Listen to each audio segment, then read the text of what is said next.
Chapter 10. The Race. The Cordis steel mills stood a little aside from the city of Greensfield, as they were a little too good to associate with common factories. James Henry Cordis sat in a huge leather chair in his private office. He was a man nearly 60 years of age whose dark brown hair was still untouched by gray. He had rather hard lines around his mouth, but softer ones around his eyes.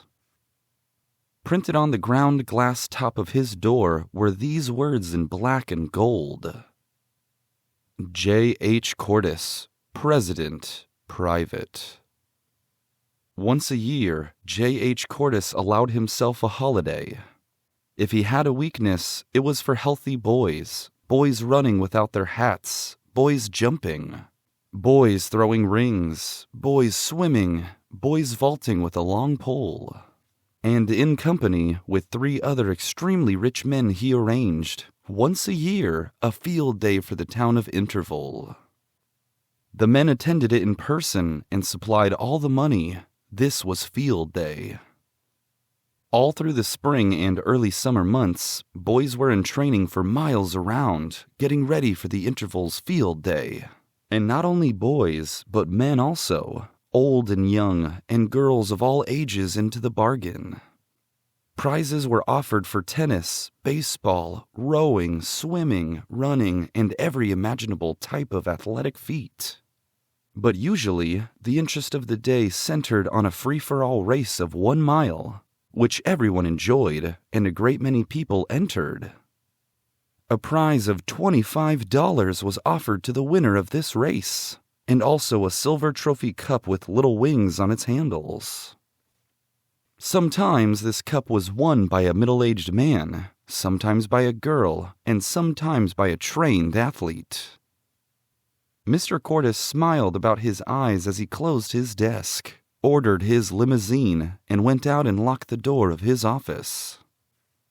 The mill had been closed down for the day. Everyone attended field day. Henry was washing the concrete drives at Dr. McAllister's at this moment. He heard the doctor call to him from the road, so he promptly turned off the hose and ran out to see what was wanted. "Hop in," commanded the doctor, not stopping his engine. "You ought to go see the stunts at the athletic meet. It's field day." Henry did not wish to delay the doctor, so he hopped in. "Can't go myself," said Dr. McAllister. "I'll just drop you at the grounds. There's no charge for admittance. You just watch all the events and report to me who wins." Henry tried to explain to his friend that he ought to be working, but there was actually no time. And when he found himself seated on the bleachers and the stunts began, he forgot everything in the world except the exciting events before his eyes. Henry had no pencil, but he had an excellent memory. He repeated over and over the name of each winner as it appeared on the huge signboard. It was nearly 11 o'clock when the free-for-all running race was announced. "What do they mean, free-for-all?" asked Henry of a small boy at his side. "Why, just anybody," explained the boy curiously. "Didn't you ever see one? Didn't you see the one last year?" "No," said Henry. The boy laughed. "That was a funny one," he said.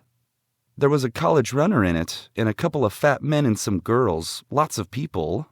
And the little colored boy over there won it. You just ought to have seen that boy run. He went so fast you couldn't see his legs. Beat the college runner, you know." Henry gazed at the winner of last year's race. He was smaller than Henry, but apparently older. In a few minutes, Henry had quietly left his place on the bleachers. When the boy turned to speak to him again, he was gone. He had gone, in fact, to the dressing room, where boys of all sizes were putting on sandals and running trunks. A man stepped up to him quickly. "Want to enter?" he asked. "No time to waste." "Yes," replied Henry. The man tossed him a pair of white shoes and some blue trunks. He liked the look of Henry's face as he paused to ask in an undertone, "Where did you train?" "Never trained," replied Henry. "I suppose you know these fellows have been training all the year," observed the man. "You don't expect to win?"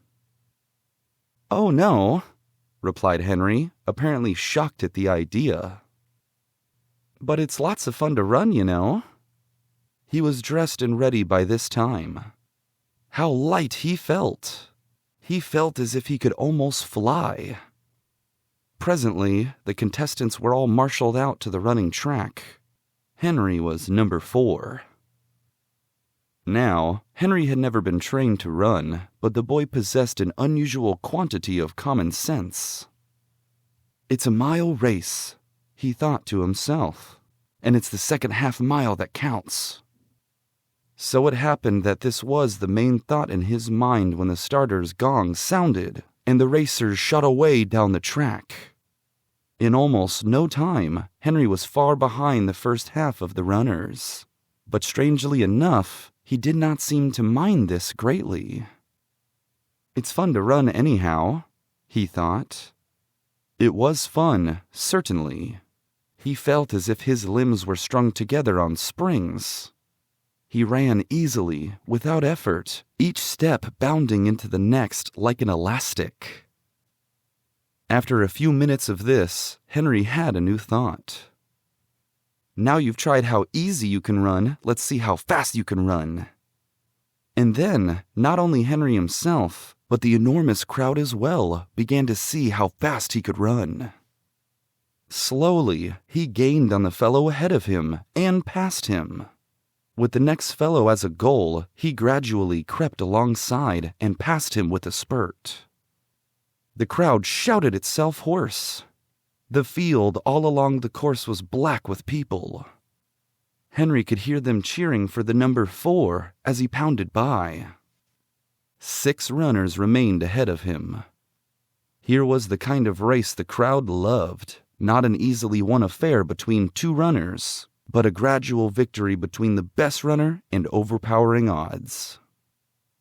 Henry could see the finish flag now in the distance. He began to spurt. He passed numbers 14 and 3. He passed 25, 6, and 1 almost in a bunch. Number 16 remained ahead. Then Henry began to think of winning. How much the $25 prize would mean to Jess and the rest. Number 16 must be passed. "I'm going to win this race," he said quietly in his own mind. "I'll bet you I am." The thought lent him speed. "Number 4, number 4, yelled the crowd. Henry did not know that the fellow ahead had been ahead all the way, and just because he, Henry, had slowly gained over them all, the crowd loved him best. Henry waited until he could have touched him. He was within 3 yards of the wire. He bent double and put all of his energy into the last elastic bound.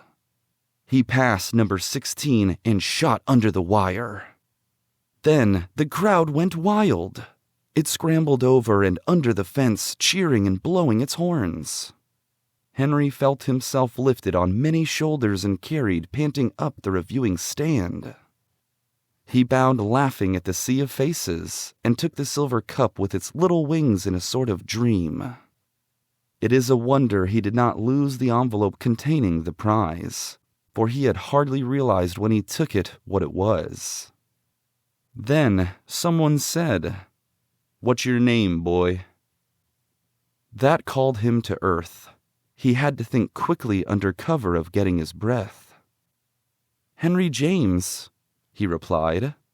This was perfectly true as far as it went. In a moment, the enormous signboard flashed out the name. Henry James, number 4, age 13, winner of Free for All. Meanwhile, the man of the dressing room was busy locating Mr. Cordis of the Cordis Mills. He knew that was exactly the kind of story that old James Henry would like. "Yes, sir," he said, smiling. I says to him, "You don't expect to win, of course," and he says to me, "Oh no, but it's lots of fun to run, you know." "Thank you, sir," returned Mr. Cordis. "That's a good story. Bring the youngster over here if you don't mind." When Henry appeared, a trifle shaken out of his daze and anxious only to get away, Mr. Cordis stretched out his hand. "I like your spirit, my boy," he said. "I like your running, too, but it's your spirit that I like best. Don't ever lose it." "Thank you," said Henry, shaking hands. And there was only one in the whole crowd that knew who was shaking hands with whom. Least of all, James Henry and Henry James.